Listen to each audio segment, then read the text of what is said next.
ეს საერთო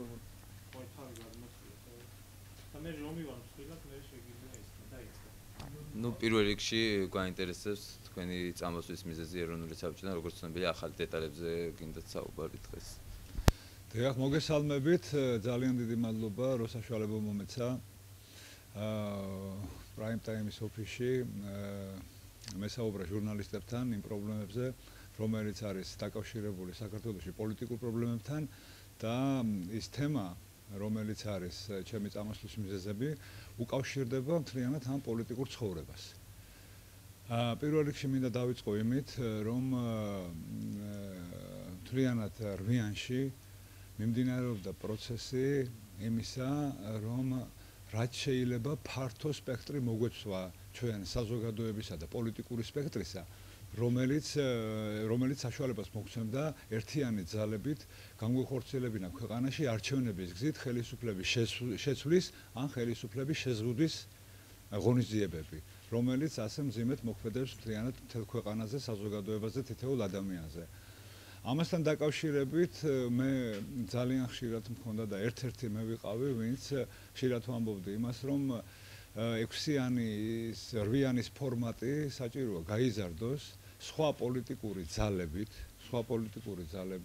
განსაკუთრებით აპელირება მქონდა ისეთ პოლიტიკურ ძალებზე, რომლებიც ითვლებიან რევოლუციურ ძალებად ქვეყანაში, კონკრეტულად ბურჯანაძე, იგივე სუბარი, რათა ჩვენ ის მუხტი, ის ენერგია, რომელიც არის რევოლუციურ ძალებში, რევოლუციურ პირობითად ვამბობ და ეს განწყობები გადაცემულია საზოგადოებაზე, გამოყენებული ყოფილიყო ერთიანი ფრონტით სააკაშვილისთან შეტევაზე. მიმაჩნია, რომ და დღესაც მიმაჩნია, რომ რევოლუცია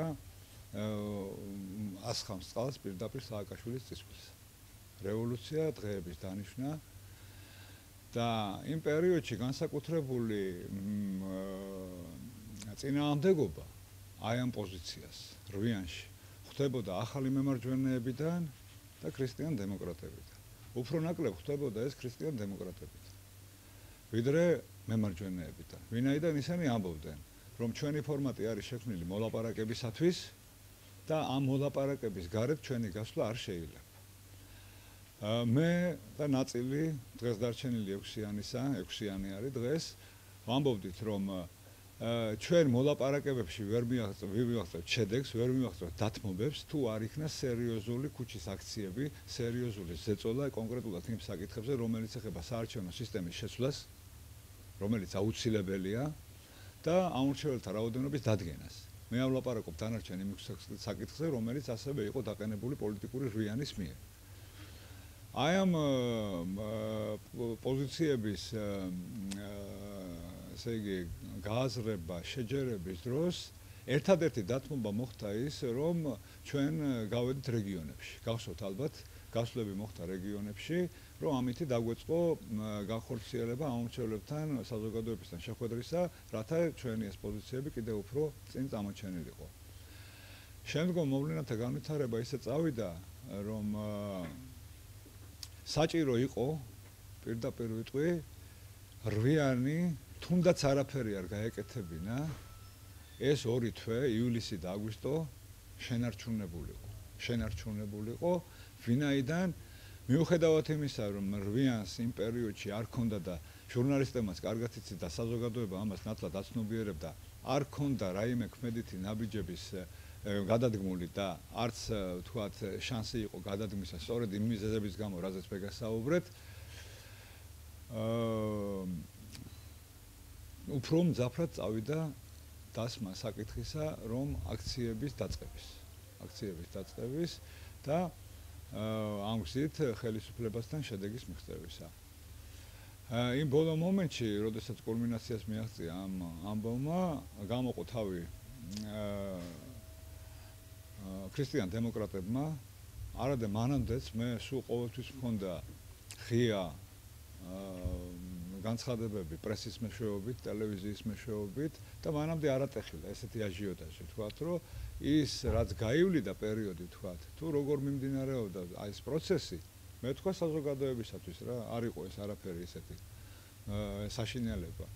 ოღონდ ატყდა ბოლო მომენტში თანაც მინდა გითხრათ, რომ იმ საღამოს ქრისტიან დემოკრატებთან როდესაც ვისაუბრეთ, არანაირი პრობლემა არ იყო. ოღონდ მეორე დღეს უკვე დაიძაბა სიტუაცია უშუალოდ იმით, რომ არც ქრისტიან დემოკრატები და არც ახალი მემარჯვენეები არ იღებდნენ ტელეფონებს.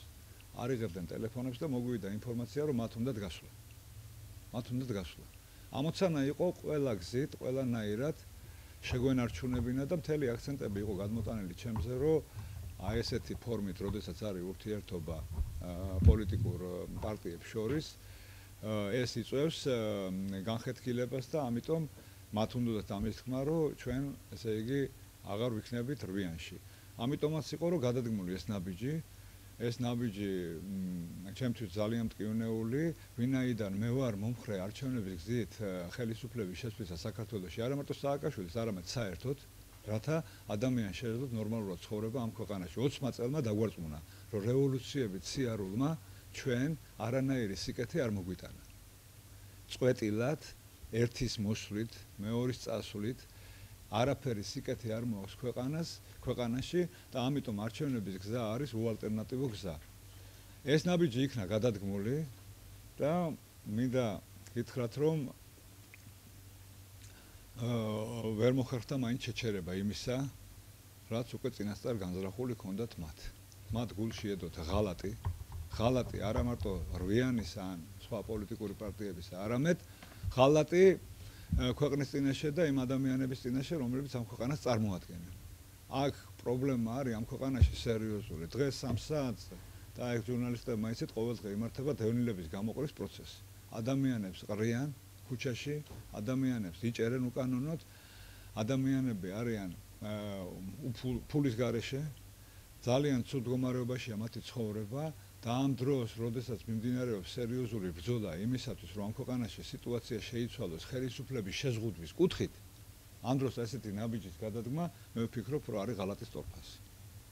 აი ეს არის ის თავარი მომენტები და ამ მომენტებზე მე იმიტომ მინდა გამემახვილებინა ყურადღება, რომ აი ამ მომენტებიდან იგება მომავალი პოლიტიკური ცხოვრება, რომელიც დღეს კიდევ არის გაუცნობიერებელი, გაუაზრებელი პირდაპირ გეტყვით და არის დიდი შანსი, რომ პოლიტიკური ოპოზიცია პირდაღებული შეხვდეს 2012 წელს საპარლამენტო არჩევნებს.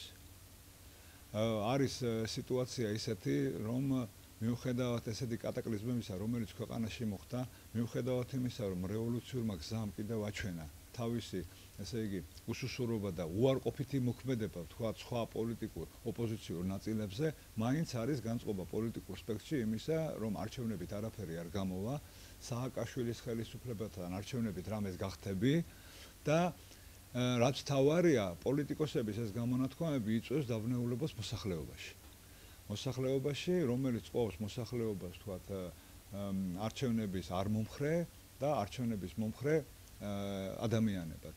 ამიტომ აი ეს პროცესი, რომელიც იყო, თქვათ, და რომლის გულხმოვანებ ხარდამჭერი ვარ, რომ არჩევნების გზით მოხდეს ხელისუფლების შეცვლა ან შეზღუდვა სერიოზული ოპოზიციური ძალების პარლამენტში მოხვედრით, ჯერჯერობით არის გამოკიდული და მინდა უთხრა ყველა იმ პოლიტიკოს, ვინც ამბობს, რომ სააკაშვილთან არჩევნების გზით არაფერი არ გამოვა და რაღაც რევოლუციური ან დაუმორჩილებლობის სრულიად გაუგებარი ლოზუნგებით ცდილობენ ისინი ამ პროცესის გადაწყვეტას, ეს არ არის სწორი. მინდა უთხრა მათ, რომ დაანებონ თავი ადამიანების დაბნევას და ერთიანად ჩადგნენ იმ პროცესში, რასაც ქვია მთელი ოპოზიციური პოლიტიკური სპექტრის, მე ვლაპარაკობ იმ ადამიანებზე, ვინც გაუყიდავია, ვინც არაკონფორმისტია, ვინც სააკაშვილის გადმოგდებულ ძვალზე ძვლით არ იკვებება, დავდგეთ ერთად, რათა არ შევქმნათ დაბნეულობა საზოგადოებაში და ერთიანი ფრონტით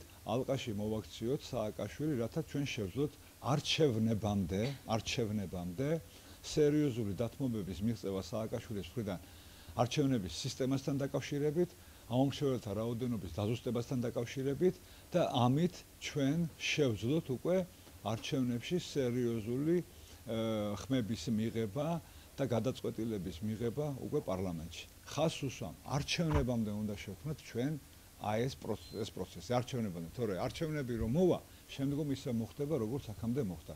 ამიტომაც აი ეს გაკვეთილი, რომელიც მოხდა, თქვათ, რვიანში, საჭიროა იქნას გამოყენებული როგორც მაგალითი და ყველა პოლიტიკური ძალა, იქნება ეს ბურჯანაძე, იქნება ეს ექვსიანი, იქნება ეს კახაკუკავა, იქნება ეს ნათელაშვილი, ვისაც გავლენა აქვს მოსახლეობაზე, თქვას ერთად, მე არ ვლაპარაკობ რომ გაერთიანდნენ. გაერთიანება არ არსებობს ამ პოლიტიკური ძალების, ოღონდ კოორდინაცია და ერთი ხედვა, რომ ყველანი არჩევნების გზით ცდილობენ ქვეყანაში სიტუაციის შეცვლას, რაც გამოიწვევს საზოგადოების ერთიანობას, საზოგადოების დარაზმას და საშუალება გვექნება აქციების ჩატარებისაც. კონკრეტულ საკითხზე ეს იქნება მაგალითად საარჩევნო სისტემასთან დაკავშირებით, რომელიც არის ძალიან მნიშვნელოვანი, უპირველესია. ჩვენ ვლაპარაკობთ ხშირად გაყალბებებზე, მაგრამ პირდაპირ ამ დღეს არსებული კანონმდებლობით სააკაშოს 40%-ის მიღების შემთხვევაში შეუძლია 80% დაიწეროს ისეთი მახინჯი დათვლის სისტემა არის. იგივე აი ამ მაჟორიტარული სისტემით, რომლის წინააღმდეგებიც ვარ და ღიათ უნდა ითქვას რა, რომ 150-იანი პარლამენტი, ყველა იმ პოლიტიკურმა ძალამ, რომელსაც აქ ვლაპარაკობ, 150 კაციანი პარლამენტი, საარჩევნო სისტემა ისეთი, სადაც მიცემული ხმების პროპორციულად აისახება პარლამენტში ადგილების რაოდენობა და ამორჩეველთა დათვლა. აი ეს სამი პრინციპი, უპირველესი პრინციპი უნდა იქნეს ყველა პოლიტიკური სპექტრის მიერ, ვისაც აი ამ ქვეყანაში უნდა სიტუაციის დადებითად შეცვლა, ლოზუნგი, მათი ლოზუნგი. ბატონო ალეკო, ანუ ახალი მემარჯვენეები და ქრისტიან დემოკრატები გახდნენ მიზეზი თქვენი ეროვნული საბჭოდან წამოსვლისა, რომლებიც ეწინააღმდეგებიან მოლაპარაკებების მიღმა აქციების გამართვასაც? დიახ, ზუსტად ეგრე არის. რომლებიც ეწინააღმდეგებოდნენ და დღესაც უკვე ლაპარაკებს უკვე დადასტურდა, რომ ისინი ეწინააღმდეგებოდნენ აქციების გზით მოლაპარაკებების დროს სერიოზული დათმობების მიღწევისა სააკაშვილის მხრივ. და დღეს დარჩენილი 6-იანი საუბრობს იგივეს, რასაც თქვენ საუბრობდით მაშინ რუიანში და რეალურად მაშინ გამოდის, რომ თქვენ ტყუილად დაგიტოვებიათ ეროვნული საბჭო, იმიტომ რომ ამ შემთხვევაში თქვენი პოზიციები ემთხვევა ერთმანეთს. ხომ არ ნანობთ ან რა პოზიცია აქვს ეხლა კობა დავითაშვილს? ზუსტად ეგრე არის, მე დანანებით ეხლა უკვე დრო გავიდა პერიოდი და იმიტომაც პერიოდის გასვლის შემდეგ ცივგონებაზე ვთხოვეთ, რომ აი ეს ჩამეტარებინა. დანანებით ეხლა ცხოვრება რთულია.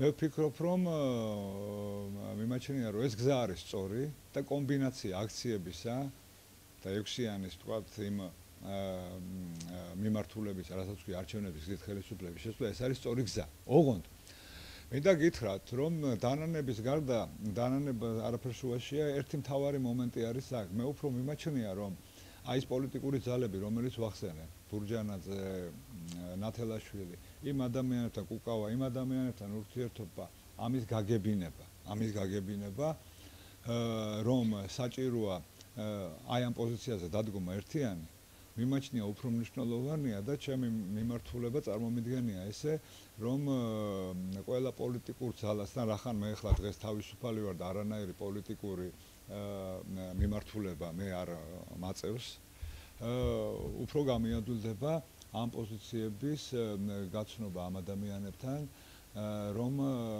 ესე იგი ჩვენ შევძლოთ რაღაც ერთიანი საკოორდინაციო ფრონტი შექმნა. მეორეს მხრივ, მინდა გითხრათ, რომ დანანებას რაც შეეხება, იცით რომ ძალიან დიდი შრომა გაწეული და დღესაც ვეწევი ამ მიმართულებით, რასაც ვქვია არასამთავრობო სექტორების სამოქალაქო საზოგადოების ჩამოყალიბების პროცესი. ეს პროცესი ძალიან რთული პროცესია, მაგრამ მეტად საშური არის ჩვენი საზოგადოებისათვის, თითოეული მოქალაქისათვის. მე მიმაჩნია, რომ მე რატო არა ვარ რევოლუციის მომხრე და ლოზუნგისა, რომ გადადგეს სააკაშვილი. და უკავშირდება ეს იმ არასამთავრობოების და სოციალური ფენების შექმნას, რომელზეც მუშაობს მე და ლაშა ჩხარტიშვილი განსაკუთრებით.